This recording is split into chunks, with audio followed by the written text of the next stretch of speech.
Hola, buenas tardes a todos y bienvenidos al tercer apartado de la unidad uno, en el cual estamos hablando del inicio de la Edad Media. En este tercer apartado vamos a hablar de la evolución del Imperio Bizantino.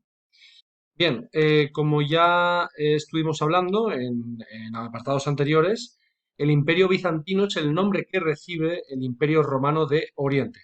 Tras la separación producida por el emperador Teodosio en el año 395, eh, el Imperio Romano de Oriente va a quedar dividido y un poquito a su suerte, eh, creando unas nuevas instituciones y una historia un poco diferenciada del Imperio Romano de Occidente. El Imperio Romano de Occidente, como todos sabéis, no aguantó las invasiones germanas y sus territorios fueron invadidos por estas tribus germanas, formando reinos independientes. Sin embargo, el territorio del Imperio Romano Oriental, conocido como Imperio Bizantino, va a permanecer intacto hasta el año 1453. Por tanto, es un imperio que va a permanecer durante toda la Edad Media. Bueno, a la hora de hablar del Imperio Bizantino es indispensable saber conocer la figura de este emperador, de este Basileus, que se conoce con el nombre de Justiniano. El Imperio Romano Oriente, como os decía, sobrevivió a estas invasiones germanas con el nombre de Imperio Bizantino. Y su principal ciudad, la capital, va a establecerse en Constantinopla. Constantinopla se sitúa en esta zona de aquí, ¿de acuerdo? A la entrada del Mar Negro. Bueno, pues este señor, Justiniano I, gobernó entre los años 527 y 565, es decir, en el siglo VI, y coincide, el gobierno de este emperador coincide con la etapa de máximo esplendor de este imperio. ¿Por qué? Básicamente debido a que Justiniano fue la persona que trató de reconstruir la unidad del antiguo imperio romano. De hecho, casi lo consigue y en su expansión consiguió, como veremos ahora, unificar y devolver muchos de los territorios perdidos a manos de los germanos. Trató de reconstruir, por tanto, esa unidad y lo consiguió gracias a sus ejércitos. Sus ejércitos dirigidos por sus grandes generales, como es el caso de Belisario y Narcés, que fueron los responsables de derrotar a las tribus de vándalos en el norte de África, a los ostrogodos en Italia y también a los visigodos en el sur de Hispania. Durante su etapa de gobierno hubo una gran prosperidad a nivel económico. El comercio con el Mediterráneo se volvió a desarrollar y se acuñaron monedas de oro que se convirtieron en el principal medio de pago en Europa durante mucho tiempo. No olvidemos que el gobierno de Bizancio, el imperio, mantuvo su existencia hasta mediados del siglo XV. También fue un gran periodo de desarrollo cultural, sobre todo plasmado en la ciudad de Constantinopla, con unas grandes construcciones como es el caso de la Basílica de Santa Sofía, como es esta de aquí, ¿de acuerdo? Esto es un edificio, es un templo, actualmente es una mezquita, ¿vale? Pero en origen fue un templo cristiano y que se caracterizó por el uso de cúpulas, como podemos ver aquí en su parte superior, de semicúpulas en los laterales del edificio. Y bueno, con el tiempo, esta basílica en la actualidad, Turquía es un estado musulmán que ha transformado este edificio, este templo, en una mezquita, ¿de acuerdo? Bueno, esta es la evolución del Imperio Bizantino. No olvidemos que todo empieza en el año 395, en esa decisión que toma el emperador Teodosio de dividir el que era el Imperio Romano en dos mitades. Por un lado, el Imperio Romano de Occidente y el Imperio Romano de Oriente. ¿Por qué toma esta decisión? Básicamente para contrarrestar el ataque de las tribus germanas y de los hunos, ¿vale? Em, Esta decisión se toma con el objetivo de poder defender mejor las fronteras del imperio. Esto tuvo éxito en parte, ya que sí que el imperio occidental no supo resistir, estuvo gobernado por una serie de emperadores muy débiles y no fueron capaces de poder resistir el ataque, el embiste de estas tribus germanas. Sin embargo, el imperio de Oriente supo mantener sus fronteras e incluso con el gobierno de Justiniano consiguió extenderlas todavía más, ¿vale? Esta es la primera fase en la que vemos esa entrada de esas invasiones bárbaras. Una segunda fase en la que vemos que esas invasiones bárbaras ya se han consolidado en ese territorio occidental y han formado reinos independientes, ¿de acuerdo? Y el Imperio Romano de Oriente, como podéis ver en esta imagen, se continúa manteniendo. Y una última fase, la fase de máxima expansión de este imperio bizantino, como podéis ver, el imperio bizantino ha aumentado su territorio, ¿vale? Y consigue gran parte del territorio perdido. No todo, ¿vale? Porque el reino visigodo todavía se va a mantener en gran parte de la península ibérica, el reino de los francos en la Galia, y, pero sin embargo muchos de los territorios perdidos por parte del Imperio Romano de Occidente fueron reconquistados, en este caso, por Justiniano y sus generales. Bien, a la hora de hablar del Imperio Bizantino también tenemos que conocer cómo se organizó políticamente este imperio. El Imperio Bizantino, bueno, y esta sólida organización tuvo su reflejo en una larga duración del Imperio Bizantino, como hemos dicho. Estaba gobernado el Imperio Bizantino dirigido en este caso por un Basileus, que es lo mismo, bueno, un Basileus que dirigía el ejército, es el emperador, ¿vale? Dirige al ejército y la administración. El Basileus tiene un poder muy amplio, en este caso tiene tanto el poder político, tiene el poder militar y también tiene una connotación religiosa, ¿vale? Es como el jefe religioso de la religión cristiana en esa zona. Em, este imperio bizantino, bueno, pues estaba dividido, ese gran territorio, estaba dividido en diferentes provincias. Esas provincias se conocen como temas. Esas temas estaban gobernadas por un estrategas, ¿vale?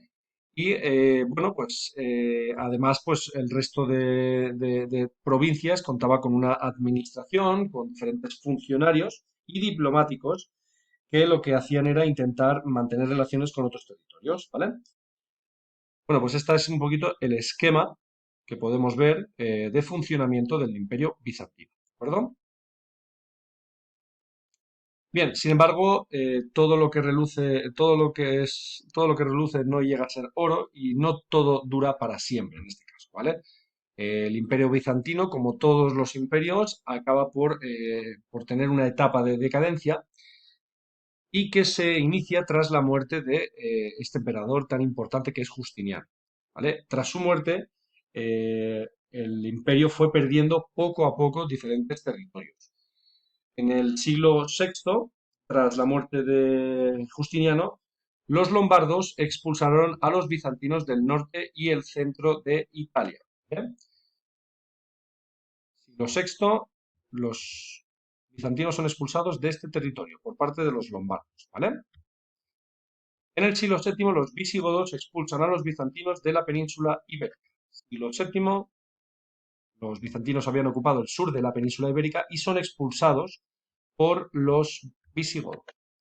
Entre los siglos VII y VIII, los musulmanes que inician su expansión conquistarán poco a poco territorios también del Imperio Bizantino, como es el caso de la costa africana, Siria y Palestina. Todos los territorios de la costa africana que son ocupados por los musulmanes y Siria y Palestina también ocupados por los musulmanes. ¿Vale? Y finalmente, los turcos también fueron invadiendo gran parte de los territorios de Bizancio, ¿vale? Los turcos van a ser los que van a conquistar, en última instancia, la capital del Imperio Bizantino, que fue Constantinopla. En el siglo XV, de hecho, Bizancio fue reducido al territorio de la capital hasta que fue invadida en el año 1453.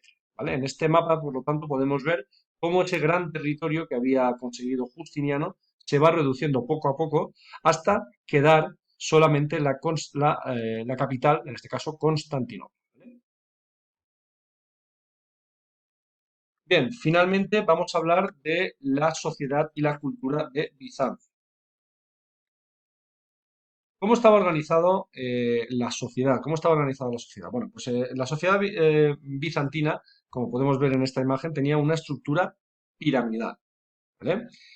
En su cúspide, en la parte superior, es decir, la parte que más poder tenía, esto sería la parte con más poder y la parte con menos poder, la parte de la sociedad con menos poder.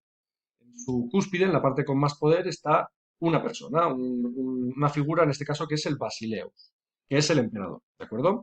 Por debajo del Basileus se situaba el patriarca de Constantinopla. En este caso era la máxima autoridad religiosa, aunque hemos dicho que Basileus, el emperador, también tenía un gran poder, era el jefe religioso. Por debajo tenía al patriarca de Constantinopla, que era como es un sacerdote que tenía una gran autoridad, un gran papel, ¿no? En tercer lugar, y dentro de este primer núcleo de gente noble, de gente con más poder, tenemos a el alto clero y la alta nobleza, ¿vale? Que se caracterizaban por tener grandes propiedades y por tener un gran poder dentro del ámbito político. En el segundo escalón de la sociedad vamos a tener al resto de la población, es decir, artesanos, comerciantes, soldados, campesinos libres, ¿vale? Que van a ser los que formen ese gran grupo de la sociedad bizantina. Y en la base de esta pirámide vamos a encontrar a los siervos y a los esclavos, que eran los encargados de cultivar las tierras de la nobleza de estos de aquí, ¿vale? Y realizar en muchos casos labores domésticas, ¿vale? Bien, para acabar vamos a hablar de el papel de la Iglesia, ¿vale? Estamos hablando de un imperio, el Imperio Romano de Oriente, que hereda en muchos casos elementos de la religión que el Imperio Romano había adoptado como religión oficial del Estado. Es decir, estamos hablando del cristianismo. Por lo tanto, la Iglesia poco a poco se fue mezclando con el poder político y teniendo un gran poder en la vida diaria. Es por ello que la Iglesia tuvo un papel muy importante dentro de la sociedad bizantina, ¿vale? Y en muchos casos esto generó una serie de disputas. Eh, y esas disputas en muchos casos llegaron a provocar grandes disturbios en el imperio. Por ejemplo, en el siglo VII, en el siglo VIII, perdonad, los emperadores llegan a prohibir el culto a las imágenes religiosas, es decir, a los iconos, ¿vale? Pero en muchos casos la presión de los monjes y las clases populares obligó al emperador a derogar esa prohibición, ¿vale? Finalmente, en el año 1054 se produce un acontecimiento muy importante a nivel religioso que se conoce con el nombre de Cisma de Oriente. Es decir, el cisma significa separación, fractura, ¿vale? En este momento se produce una gran separación definitiva entre la Iglesia Católica Romana, con sede en Roma, que reconocía la autoridad del Papa. Aquí tenemos una fotografía del Papa en la actualidad. Bueno, pues la Iglesia Romana Católica tiene en su cabeza al Papa de Roma, ¿de acuerdo? Por otro lado está la Iglesia bizantina u ortodoxa que reconoce como máxima autoridad al patriarca, a este señor de aquí, con barba, patriarca de Constantinopla.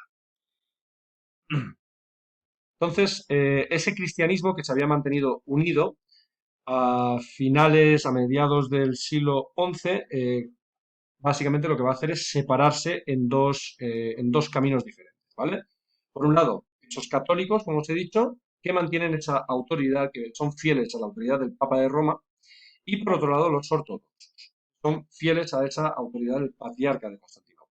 Esto va a generar que en la actualidad el cristianismo tenga esas dos vertientes, ¿vale? Y que en lugares, por ejemplo, como es el caso en Rusia, se practique mayormente un cristianismo más ortodoxo, mientras que en lugares como el occidente europeo, lugares como la península ibérica, en Portugal, en Italia, en países que vamos a ver que siguen siendo fieles a la autoridad del Papa. ¿De acuerdo? Bueno, pues hasta aquí el vídeo de hoy y nos vemos en el siguiente tema. Un saludo.